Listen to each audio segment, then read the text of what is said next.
Welcome to the AUA Leadership and Business Podcast, where urologic professionals experience the practical application of business acumen essential to successfully navigating today's rapidly changing business environment. In this episode, Dr. Angelo Baccala joins host Dr. Jennifer Miles Thomas as they discuss Negotiating Skills 101, the key steps to becoming a good negotiator.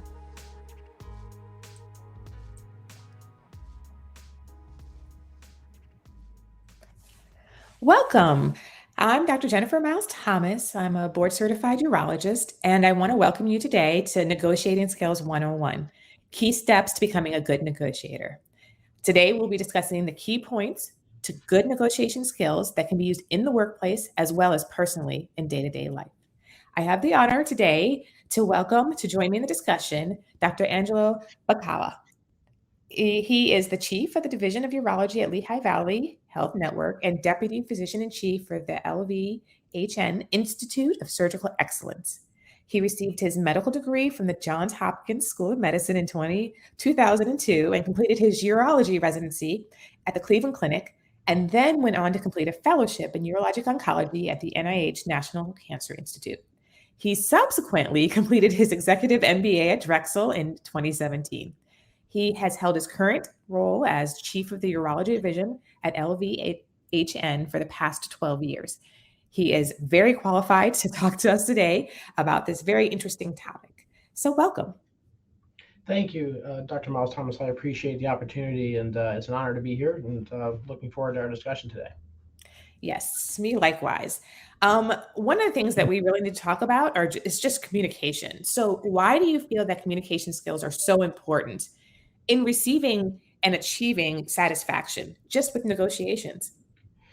So I think that it's very important. Like you said, it is the cornerstone of achieving good negotiation and making sure that everyone's on the same page. And there are the skills involved with communication are really a lifelong learning process. It's not something that you just you learn once and you got it forever. Being able to clearly communicate your objectives and your needs, being able to articulate your thoughts well enough so that you can communicate that to others is paramount in achieving that base, and then starting there so that people really understand what is it that you're after. If you're going to negotiate for something, they have to really understand your desires, your needs. And sometimes people find it difficult to communicate well those things. They may kind of have an idea in their head, but it's important to take that time before you go into a negotiation to make sure it's really clear in your head. If it's not going to be clear to others. And that sounds simple enough, but interestingly, a lot of people don't do that. They go in or they start a negotiation without really thinking that they're into a negotiation. And that's an issue too, because you may start the negotiation process and you realize, wait a minute, I didn't really think this whole thing through, but the opportunity just popped up. You may want to reserve that opportunity until you're really ready. I think the other thing about communication skills that is important is setting boundaries in your asks. Know what you really want. Maybe you're going to ask for more. You're willing to accept a little less. Knowing those boundaries in there will help you be able to communicate really your needs and be able to make sure that your discussion is full circle with whoever you're speaking to. The other thing is really to be an active listener and understand what is coming back at you. I feel like sometimes when people try to communicate, they focus in, they channel in on what it is that they're trying to say and do, and they may be getting something back from somebody else and they're not really understanding that or listening to it. And that's a problem because you may be able to find common ground, but if you don't know how to communicate and listen well to other people, the whole thing is going to go awry. So really understanding and listening. And I think give and take is important. It's a natural part of having a discussion like we're going to talk today, back and forth and discussion. It's a give and take. It's natural and it's essential to communicate well. You have to be able to do that in any capacity, whether you're negotiating for something or you're talking to a partner or you're talking to a patient, whatever it is, right? It's that back and forth. And as physicians, we do it every day with our patients and in our personal lives like most people do. Now that makes complete sense. I mean, we always have this saying it's like the meeting before the meeting. And what it sounds like you're saying is that the first step to communication is figuring out, one, I guess, how you communicate, and two, how, like, what actually you want to get out of the negotiation. Because I've been in discussions where people change multiple times, and I'm thinking, like, you didn't prepare, you have no idea what you want, yet you want to have this conversation. It's very frustrating. Yeah, it really is. And, to be on the receiving end of it is frustrating. And, imagine if you're going in to try to negotiate something you need and other people are hearing that from you, right? Yeah. It's not going to end well. So I think, yeah, all very important. And I think, and like I said, those communication skills, you use it every day. Mhm. So it's good to, just have that anyway. Oh, perfect. Well, if we move on, we can talk about emotional intelligence. And I know, I mean, I'm probably aging myself right now. It's been like the buzzword for the past like 5 to 7 years. And I think if you could just define it and kind of tell us why it's important, because I think things have kind of migrated to understand yourself. Yeah, so I agree. We hear about it a lot. It's written up, and I don't know if it's really kind of explained well. But to me, I think the simplest way of really trying to explain it is it's really self-awareness. It really all revolves around that. Emotional intelligence is sort of being able to adapt on your feet, knowing what's going on around you, not just sort of basically being a robot and being saying, okay, this is what I'm trying to do. These are my objectives. I'm going to handle this. I'm going to go in like a bulldog and just go do this, that, and the other, right? It's being aware of what's going on around you and also being aware of yourself. What are the things that make you work, right? What are the things that matter to you? What are the things that make you feel a certain way, whether it's happy, sad, motivated? What are those things? And understanding that is really important when it comes to any type of communication with anybody you're talking to, because you may know that certain things that someone may say to you, or the way that they say things might make you feel a certain way, right? Whether that's happy or sad or whatnot. Being prepared for that and knowing that can help you kind of before you jump off the cliff and start saying things you didn't mean and having conversations, right? You might say, okay, you know what? I know this is going to upset me, right? And I know this is going to not work well for me. We all have them. Everybody is human. We have triggers. And so we're not robots, right? We all kind of feel this way. And so I think that understanding what those are for you are going to help you be a better communicator. Um, with along the idea of emotional intelligence, I think using positive emotions. So knowing for yourself, what's important. I think realizing who you're talking to and trying to get an idea of their emotional intelligence is really important. Using positive emotions will help increase feelings of trust with people. And if you kind of come at things negatively, whether you're talking about something that's affecting you, um, it turns a discussion, right? And they're going to also kind of, and they may not feel the same way about certain topics. And so I think trying to stick with what you know you're positive about and using those emotions in your discussions, if people can pick it up, whether it's through your inflection in your voice, through your hand movements, or look on your face when you're talking about stuff. People can pick up that, and I think that goes a long way also in your ability to negotiate well because you're being positive.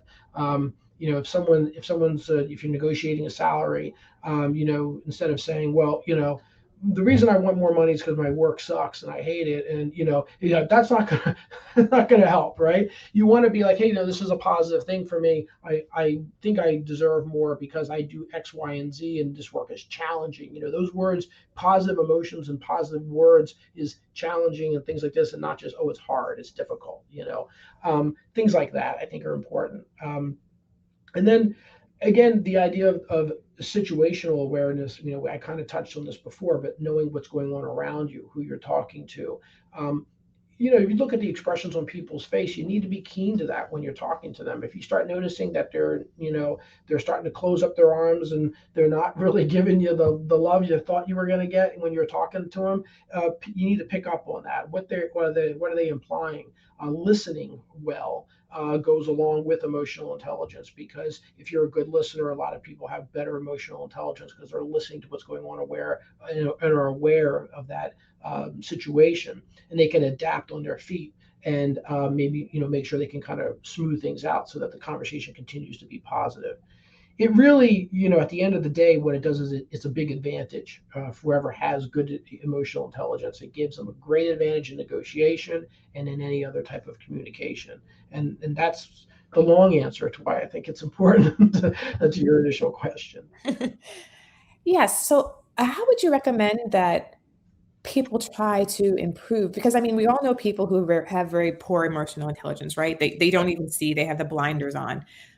You gave great tips of like in the situation, how to read what's going on. Is there any way for someone to practice, or should they talk to someone and have someone kind of give them a review of how they handle? Like, how would you recommend people grow Yeah. in this aspect? Yeah, I think role play is phenomenal for this. And there's also some things you can do to even learn about your own emotional intelligence, like what sets you off, what doesn't. There's there's tests that you can take. You can actually get them over the internet. If you type in an EI test, it'll pop up. You can take them. We did those in my when I got my MBA. They were really focused on that. Part of the negotiation discussion was learning emotional intelligence and why it was so important. And so you learn about yourself, and that's important, right? I mean, everybody should know that. And we think, well, of course I know myself, that's me. But sometimes you don't. Like, you don't realize, wow, you know what, when these questions were posed to me, it did bring out a different sense of a different feeling. And sometimes it just happens to you and you don't know why you're upset, right? Or happy, or whichever the case might be. And so learning those things, those tests really kind of classify you, and they're not perfect, but they kind of give you an idea as to where you stand. Um, but then in terms of the situational awareness, yes, I totally think that the idea that you mentioned about role playing is fantastic. It does help a lot. It helps you be able to kind of get feedback from others. We do within our practice and in our network, we do these 360 reviews. I'm sure everyone has heard this before, and probably does it themselves too. And that's really the whole idea, right? Is to get feedback about how you are as a leader, as you are as a boss, how you are as however. Um, and It's always valuable. And I think this is sort of another way, if you're going to get 360 feedback on your emotional intelligence and how you adjust situationally. The only other people who can do that are other people, right? So doing that with others, I think, is a great idea. Yeah, I think you brought up a great point too, because I mean, this entire conversation is more of like leading and guiding a conversation or negotiation by influence versus just positional authority. And I think a lot of our world, I mean, we are the surgeons, we are the doctor, and we just say where it goes. But in a negotiation, now there's the back and forth, and you have to learn how to read and influence um, to not win the negotiation. I'm pretty sure you're going to talk about it in a few minutes, just about how to get through it, and so that both parties come out happy or satisfied. So how would you suggest that someone could best prepare for negotiation? Yeah, I think there's a couple things you can do, and I think just your last point that you just made, just kind of hitting off of that, I think is a great one. You're absolutely right. We are very much in the mode of being the surgeon in the room. It's our room. We run it. This is everyone's there to follow your lead, and that's part of what you do as a surgeon, and we're all are involved in that. But like you said, a negotiation is very different, right? There's two people, there's two parties. You're asking for something, and even if you're being asked for something, you need to be able to negotiate well with someone who's asking you, as if you're their boss or whatever. So yeah, it's important because it's not just about running the show; it's about talking with others. And so I think in terms of your question about how to prepare, it's very important, I think, to go into knowing, spend some time, thinking about your audience, who it is that you're speaking to, and where are they coming from, right? Extremely important. If what are the goals? What are their goals in this conversation? If they are upper management, if they are administrators of hospitals, what do they care about, right? Because if you speak to those things, they're going to perk up and they're going to listen. Um, there needs to be sort of a development of a zone of possible agreement, right? So this is kind of like a bargaining zone. It's a common ground area. This is your playground. This is where everybody's happy because it's a bargaining area. It's what you all agree on, whether it's innovation or if it's certain goals of your hospital or your network that now are very big, and everybody gets these. I'm talking about negotiation again and kind of keeping in mind, looking for something in your hospital or in your department. But this obviously could be used anywhere. But in thinking about it that way, if you're thinking about your network or your organization, we get emails all the time about, well, our new initiative is this, our new initiative is that. Spend time reading those. Really understand, where is this organization going? What's the culture of this organization? How do they typically respond to different things? Knowing that is going to help you be able to work well wherever you are, right? And that's the whole point of it, is you got to work well where you are in order to achieve success there, right? So understanding that and being able to use that to help you with a bargaining zone, writing all this down for yourself and thinking about it before you go into that negotiation is very important. And then, people talk about a positive zone and a negative zone. So these are sort of overlapping areas versus non-overlapping areas. So a positive zone is, okay, we are both in agreement that, if I'm coming to you for something specific, whether it's a salary increase or if it's certain equipment or whatever it is that you need, we are both in agreement that quality is important, volume is important. Let's say, I'm just throwing things out there in a proposed agreement, or negotiation. But if these are the things that are important to us, I'm going to try to achieve this with this ask, right? So if you want these things, which we all think you do, and I want them too, then let's play in this area, and that's a positive zone for us, right? So we're going to now work in this area, and how are we going to achieve it? And this is why I think what I'm asking for is going to help in those areas. But there also can be negative zones, and that's okay. So these are non-overlapping terms, right? Things that maybe are important to me, but not necessarily important to you. But that's where emotional intelligence is important, understanding that you can communicate why this is important to you. And what might be important to you is that I'm a valuable employee, but I want you to know that as a valuable employee, these are the things that come with me, right? So if it's your schedule, if it's, your family time and things like this that are very important to you, and say, I need some help with this because you want me to be here, I'm a good employee, but and again, I'm just throwing out some examples, but these are things that are important to me personally, and maybe they don't overlap with you as an organization because they're not, you say you're important to you, obviously, because you're important to your employees, but they're not personally important to the person you're speaking to because it's your own personal needs. And there can be other things that are non-personal, but those, so understanding what those are and knowing when you're entering into a positive zone and when you're entering into a negative zone, it will change your discussion a little bit. I think the other thing is we all heard of BANTA, right? Best alternative to a negotiated agreement. This means that if you ultimately wind up after the final discussion in a negative zone, how do you resolve your dispute, right? So if the whole thing sort of boils down into an area where it's like, well, you know what?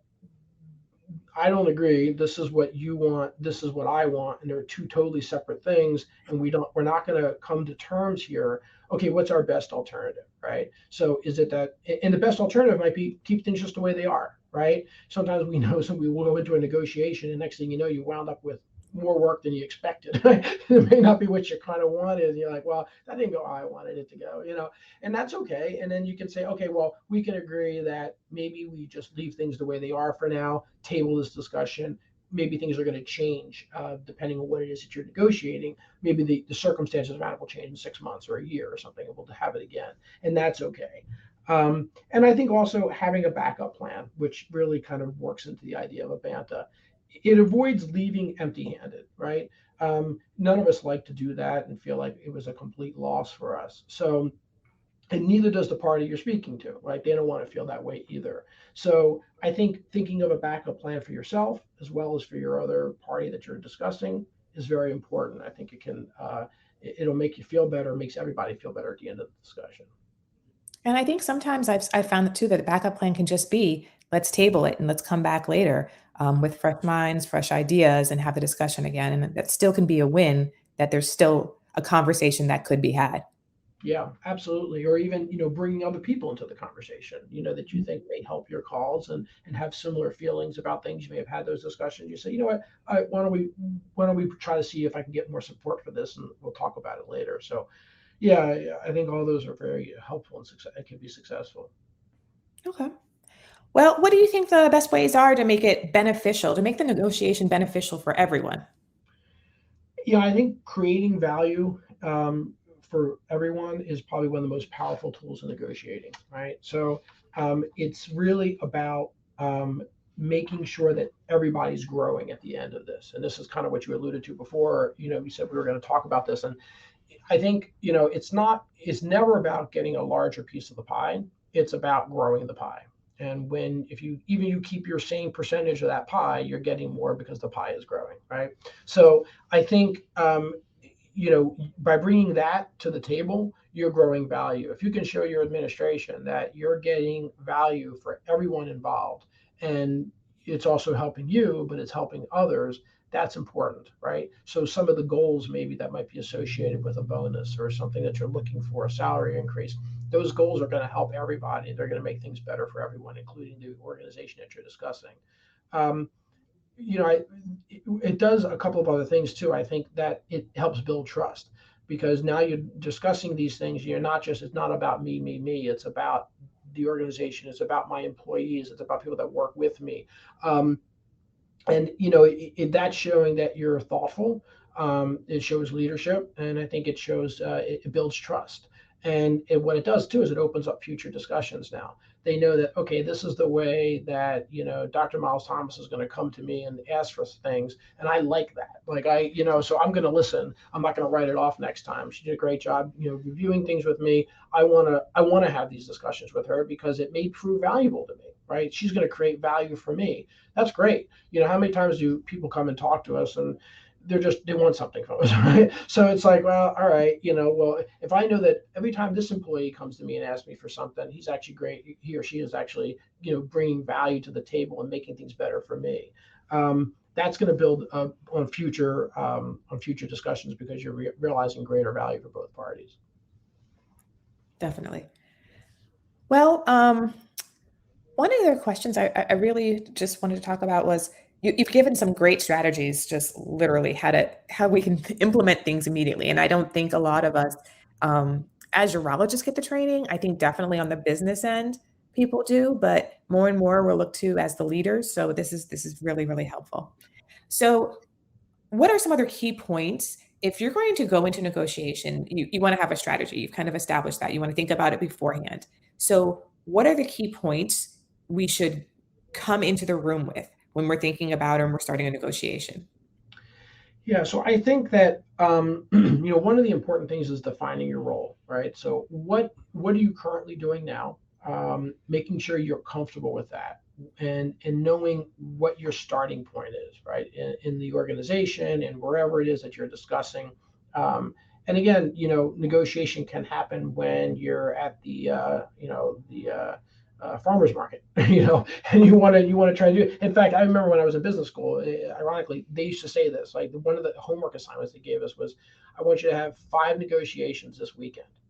I don't care where it is, and you had to come back, and tell them the next weekend when we met again for our MBA class, these were the 5, right? So I went here, I talked to this person about negotiating for my zucchini that I was going to pick up at the farmer's market, try to talk them down a price. And because it's about practicing, So I think defining your role as a consumer, as a partner, as a employee of a network, as a boss, whatever it is that you're coming in, knowing before you go into a negotiation, what is your role, and what are you bringing to the table? And what I mean by that is, what is your value, right, in that negotiation? So what are you bringing? Why are you valuable in this negotiation? Because that is probably one of the most important things you can do. Because if you have that value going in and people understand it, and you can communicate it well, they're going to be able to want to work with you. Sometimes people don't understand your value; they don't know it, and you want to make sure that they do. The other thing is other understanding the other side's vantage point, right? So really spending some time, like we talked about before, what are the goals of that person? What is the goals of that network? If you get emails, if you've had other discussions, or you may talk to other people who know that person. Let's say it's on a personal level, tell me about them. Like, what motivates them? What are their goals? What are the things that they listen to? What do they like to hear? So understanding the other side's vantage point and where they're coming from. And I think, ultimately at the end of the day, checking in with yourself. And what I mean by that is, as you're going through the discussion, make sure you stay grounded. I think sometimes it's easy to get frustrated in a negotiation. I know that a lot of times, I think as physicians, especially, when we talk to administration, sometimes administration is not physician oriented or not physician run.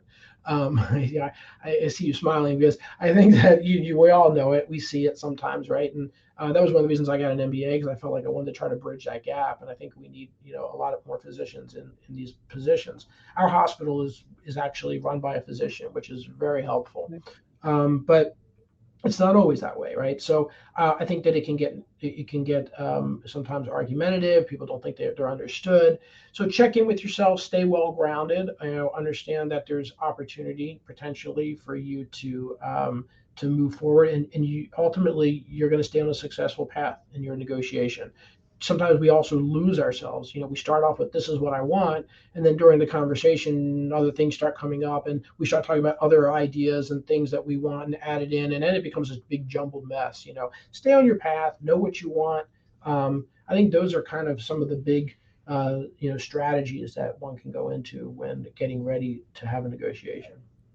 Yeah, and I really appreciate. I mean, you really focus too on emotional intelligence and reevaluating the situation as things change, and I think that's really helpful for people to constantly monitor themselves and the position and the value that they bring. And I think that's one of the things too that a lot of times we don't I guess communicate as well. Truly, our value at that table.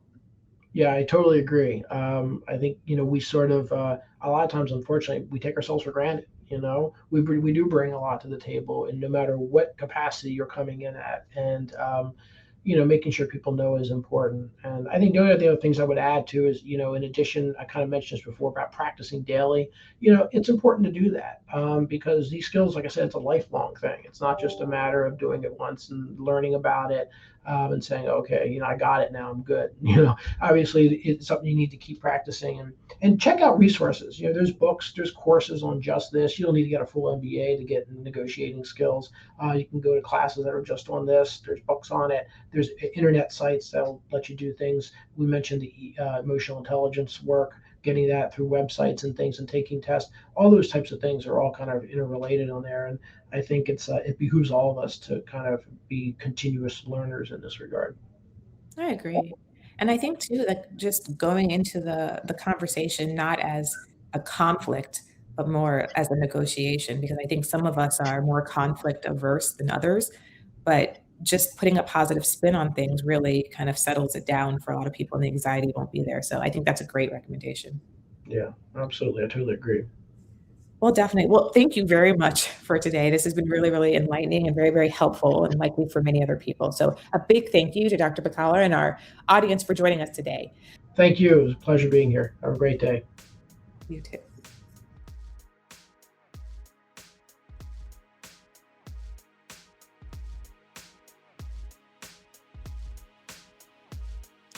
Thank you for listening to the AUA Leadership and Business Podcast.